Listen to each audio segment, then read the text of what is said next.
Shalom again, everybody. Ariel Bar Tzadok here from the Kosher Torah School, found online at www.KosherTorah.com. I am now going to begin what I promised in my original opening class to be a series of lesson shorts in the teachings of the Ba'al Shem Tov, real, serious psychic development, based upon his teachings in a book or a section, a small book called The Pillar of Prayer, Kuntras HaTefilah, which is found in the Sefer Ba'al Shem Tov. Now, we went through a lot of the introductory material in our first lesson, so I don't want to have to repeat that. If you haven't listened to that lesson, go stop right here and go back and listen to the first one, okay? Because I'm going to be building on things that we discussed there that you need to know now. Specifically, we talked about how a word can be turned, if you will, in many different ways, just like the wise saying in Pirkei Avot, where it says, Hafuch ba v'hafuch ba dekula ba. Flip it again, everything's there. This is how and why I always tell people when it comes to studying the Torah, if you do not do it in the original Hebrew, you are missing out on almost everything. So, just on a word, the Hebrew word teva, which is taken from the biblical verse of Noah's Ark, which was called a teva, the Ba'al Shem Tov twists the word. It isn't really twisted. It just gives you another understanding that the word teva, ark, also means teva, word. And just like the ark had to have a window in it so his light could shine in, so each and every word that we speak has to have a, in quote, window in it so that light can shine into it.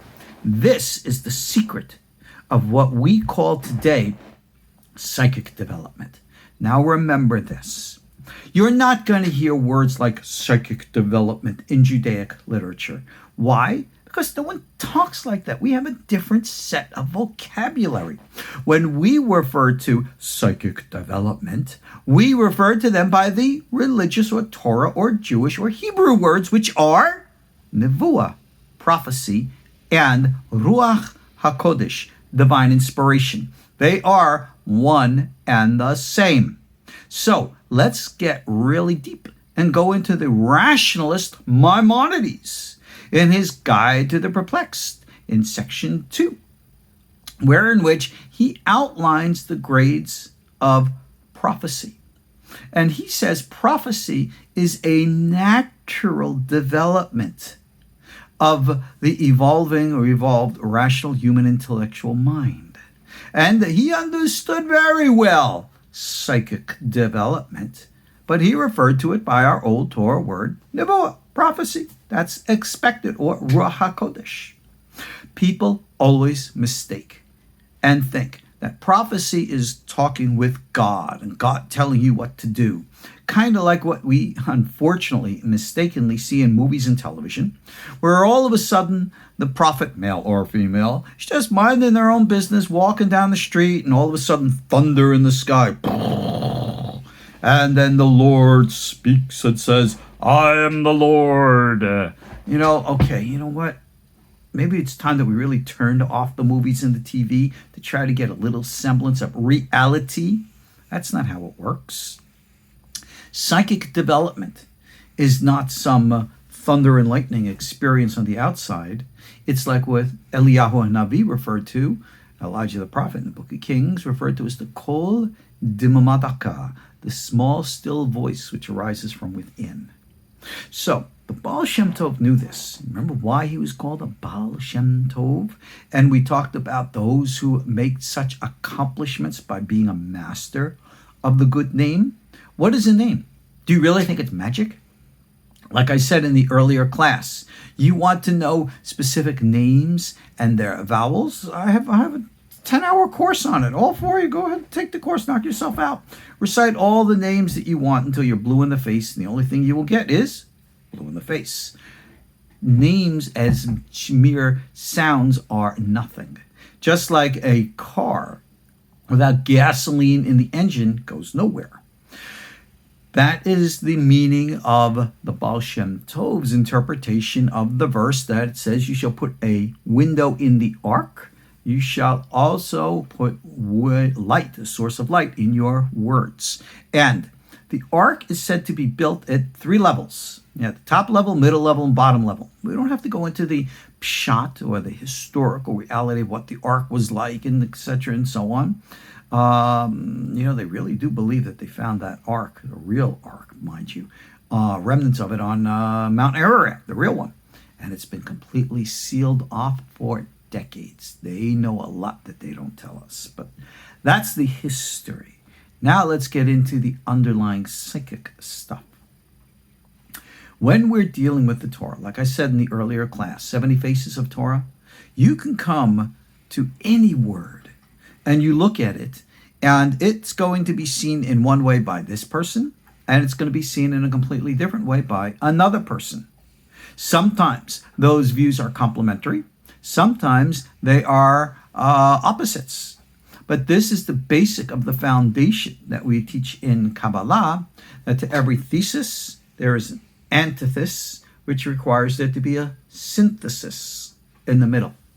And that pattern is what you see repeated over and over again, for example, of all places, in the Gemara, in which we are taught things are not so black and white, monolithic. Things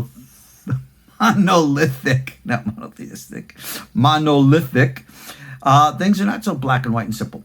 Right? Yeah, God's one, but that unity, notice not singularity, unity encompasses everything.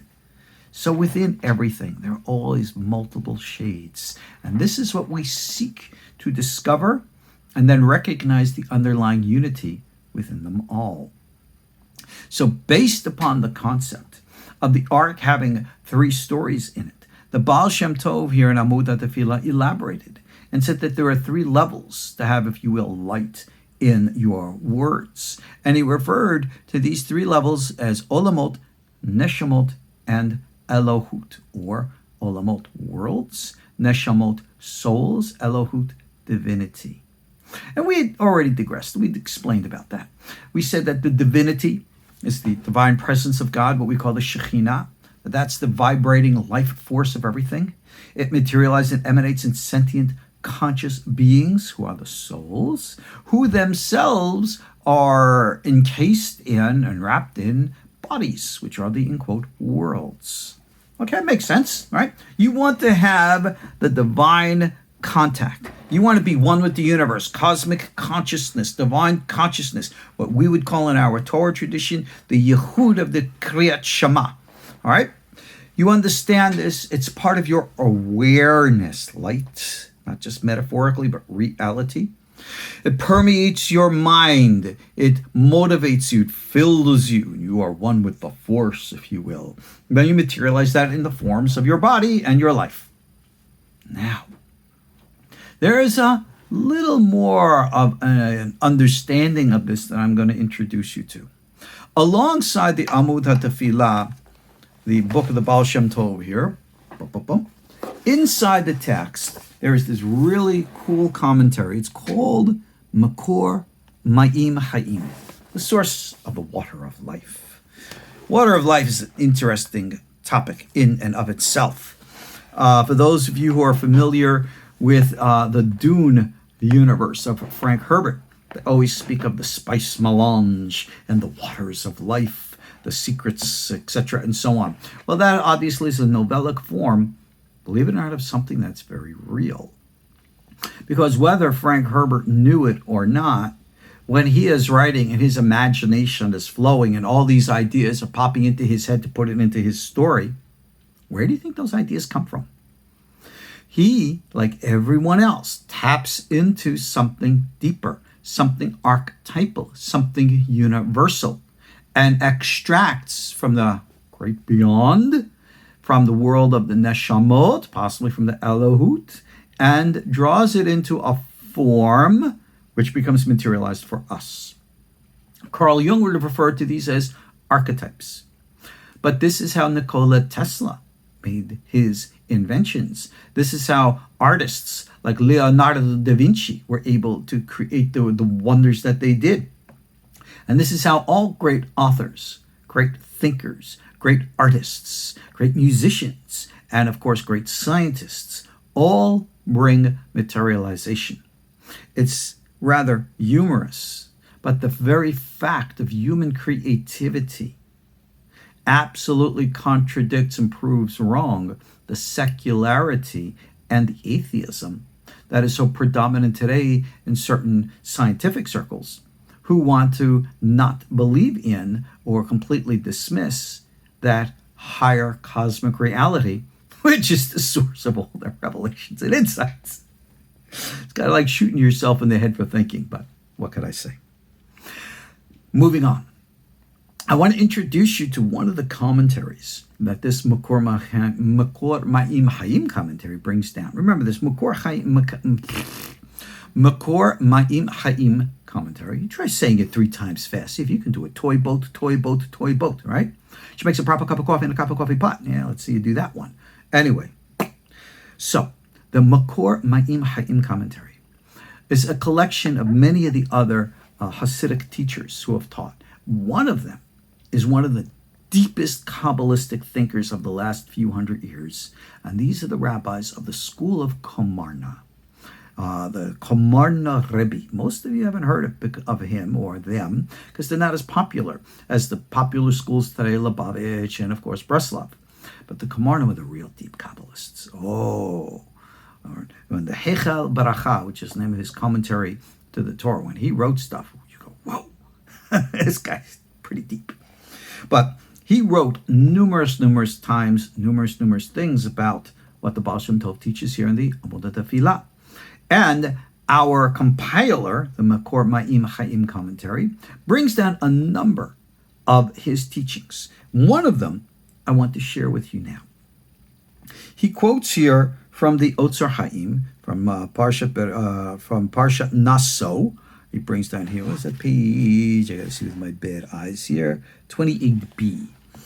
He goes and explains all these things that we've been discussing, but he elaborates on the identity of the Olamot, Neshamot, and Elohut. And that's what I think is very important, because hundreds of years before the Komarno Rebbe, hundreds of years before the Ba'al Shem Tov, of course, is the great Yitzhak Laureate of our Rabbeinu Ari'zal, whose teachings were brought to us by Rabbi Chaim Vital. And he, Chaim Vital, this is a guy who tapped into the collective. Oh my goodness. All that he writes in his Etz Chaim and his Otzrot Chaim, people make the terrible mistake, looking at it as, in quote, pshat, literal, and they think they're talking about worlds somewhere out there on the other side of the Hubble telescope. No. Reb Chaim knew very well he was talking about the worlds in human psyche. He was describing to you every nook and cranny in what we can call the Akashic records, as they call them today. He understood the penimiyut, the inner essence of the human consciousness and sentient consciousness itself. The Ba'al Shem Tov wrote about this himself in Parashat Wa'et Hanan, in Sefer Ba'al Shem Tov here. Very famous story, I've discussed it many a time, where in which the Ba'al Shem Tov saw a man publicly teaching Kabbalah, and the Ba'al Shem Tov said, no, you should be teaching publicly Kabbalah. And the guy said, Paul, what do you mean not to teach Kabbalah publicly? You do it, why can't I? And the Ba'al Shem Tov says, because when you teach it, you're telling people that these are the worlds that are out there and it's all external, and you're making it like pshat. You can't do that. All of these worlds are speaking of internal, inside us. And when you're not understanding that, you are misteaching the Kabbalah. And unfortunately today we have no shortage of those who misunderstand and therefore do not properly teach the Kabbalah. The Komarno Rebbe writes, with regards to the Olamot and the Neshamot and the Elohut, and he states here, I'm just going to read to you what he says very briefly. V'zeh ha'nikra b'divrei Maran ha'Ari'zal. These 3 worlds are what are referred to in the writings of the Ari'zal as the Ibor Yinika Mochin Shechina Neshamot Malachim. That these 3 worlds are the levels of what the Ari'zal calls the Mochin, which are Ibor, pregnancy stage, internal concealed, Yinika, childhood, basic revealed state, and Gadlut, maturity. Now, right here, the Komarno Rebbe tells you that what we're talking about here are grades of human consciousness. Because when we refer to Lurianic Kabbalah and we refer to Mochin, we're talking about grades and levels of awareness or consciousness. Everything of the Kitvei Ha'ari, we talk about meditation. Look at my book, Walking in the Fire. I explain this in great detail. We are talking about bringing down the Mochin to Zah. That's the classic statement. What does that mean? Bringing down the Sephirotic brains into the head of Zeir Anpin. You scratch it, what the heck is all that supposed to mean? Remember, Lurianic Kabbalah is built upon the intricate symbolic metaphors of the Zohar. And if you don't get the metaphors, then you're not going to understand the system. The metaphors are the language. And if you don't understand the language, then you're not going to understand what the language says. I mean, it's really that black and white. It's that simple. That, you could say, is monolithic. But when the Ari'zal is talking about the brains, Zeir Anpin, what and who in the heck is a Zeir Anpin? The small face of God, but it's also the face in which we are created. We are the children of Zeir Anpin. Zeir Anpin, the small face of God's, that's the higher human collective self. All right? When you look into Shara Psukim and you see the Ruah HaKodesh actually, talking about Adam HaRishon and Zeir Anpin, it's always interchangeable.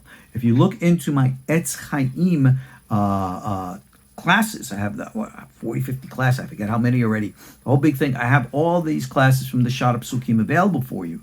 See little Sierra in the background? Hanging out there, doing her thing. It's a rainy day. Say hi, Sierra. It's a rainy day today, so Sierra's bored, hanging out on the couch, just looking out the window at the rain. She hates going out in the rain. Snow? She'll live in the snow. She'll roll in the snow. She doesn't like the rain. So she's just hanging out, chilling out, and like I've always taught you, that's just part of the flow. Mochin, awareness, consciousness. If you cannot extract from the symbolic metaphor what it really means, you're never going to understand. Our minds expand and grow in consciousness. This is how we know that when we call prophecy or Ruah HaKodesh means psychic development. Because at the unconscious level, called Ibor, our psychic abilities are latent. We don't even know they're there. Most people are like that today, the most lowest level of consciousness. But then you have awakenings. And if you're here listening to me, I am of the impression, I'll even predict, I don't know who you are, you don't know who I am, but I'm going to tell you right out now, you hear me, I'm talking to you. You're here listening to me now because you've had some type of psychic something, whether it's a dream, a premonition, something weird has happened in your life and you darn well know it. You might not have anybody else to talk to about it. You might not have anyone else in your life who will even believe you. You know I will, because we're talking the same language. That's why you're here. That's why whatever universe, powers that be, angels, God, whatever guided you here, that's why you're here with me right now. And you know it.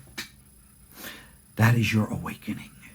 The awakening state is what we call yinika. Yinika actually means suckling. It's like a baby being born, suckling on his mommy's breast, right? It requires nurturing. But what happens to children? Eventually they grow up and become adults. That's the normal, natural way. That's why Maimonides, Mr. Rationalist, said that developing prophecy, remember psychic development, is a natural development for us human beings. It's not a gift. It's not something special. To become a prophet isn't somebody who's chosen. No, you choose it.